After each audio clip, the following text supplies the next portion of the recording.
والدین ہمیں یہ یاد دلانے کے لیے واپس آیا کہ اس دن کئی ہزاروں مسلمانوں نے قربانی دے کر یہ ملک ہمیں آزاد کر کے دیا.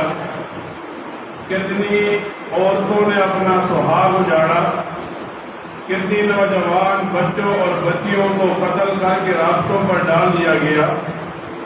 یہ سب ان لوگوں کی قربانیوں کا نتیجہ ہے کہ آج ہم مسجد میں نماز آزادی کے ساتھ پڑھ رہے ہیں کہ یہ اسلامی ملک ہے.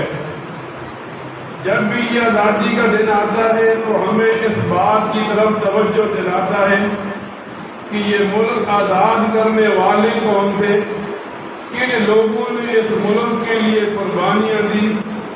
تو تاریخ اس بات کو فراموش نہیں کر سکتی کہ سب سے پہلے آزادی کا تصور دینے والی شخصیت حکیم الامت مولانا اشرف علی تھانوی رحمہ اللہ ہے. عبد الماجد بلی آبادی لکھتے ہیں 1928 میں سب سے پہلے جس آدمی نے اسلامی حکومت ایسے ملک کی تجویز پیش کی جس میں تمام کام شریعت کے آزادی کے ساتھ ہو، تو 1928 میں حکیم الامت مولانا اشرف علی تھانوی نے یہ تصور پیش کیا. پھر تاریخ یوں بتاتی ہے جب 1930 میں علامہ اقبال نے دنیا کے سامنے حضرت تھانوی کے اس ہی مسئلے کی وضاحت کی. آج لوگوں کے ذہن میں یہ آتا ہے کہ مولوی کا سیاست سے، مولوی کا آزادی سے کیا تعلق ہے. تو ہر اس بندی کو پتہ ہونا چاہیے.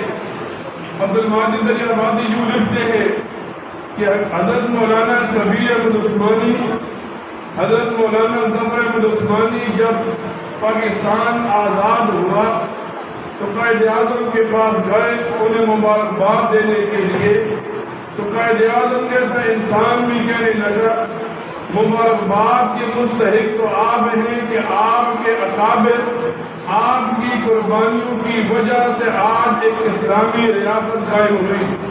تو مسلمان ہونے کے ناطے، دیندار ہونے کے ناطے، مولوی ہونے کے ناطے، ایک مدرسے سکول سے منسلک ہونے کے ناطے ہمارے ذہن میں یہ بات ہو کہ آج جب یہ 14 اگست کا دن آیا، جہاں ساری دنیا، جہاں مسلمان خوش ہیں، تو سب سے زیادہ جن لوگوں نے قربانی پیش کی ان لوگوں کو بھی خوشی منانے کا حق ضرور ملنا چاہیے. آج علماء جب یہ خوشی منا رہے ہیں تو یہ خوشی منا کر بتاتے ہیں ہمارے اکابر کی قربانیاں لگی. یہاں تک آتا ہے تاریخ کی کتابوں میں اس آزادی کی تاریخ میں جتنی قربانی علماء نے دی، پشاور سے لے کر خیبر تک ایسا کوئی درخت نہیں تھا جس پر کسی عالم کی لاش نہ لٹکی ہو. تو آج ہم اپنی نسل کے لیے بتائیں گے کہ ہمارے اکابر نے، ہمارے اساتذہ نے، ہمارے بڑوں نے قربانی دی اور ان کی قربانی کو فراموش نہیں کیا جائے گا، بلکہ آج ہم یہ جشن آزادی منا کر دنیا کو یہ باور کرانا چاہتے ہیں کہ ہمارے اکابر کا کل خون لگا تھا، آج ہمارا صرف پسینہ لگ رہا ہے.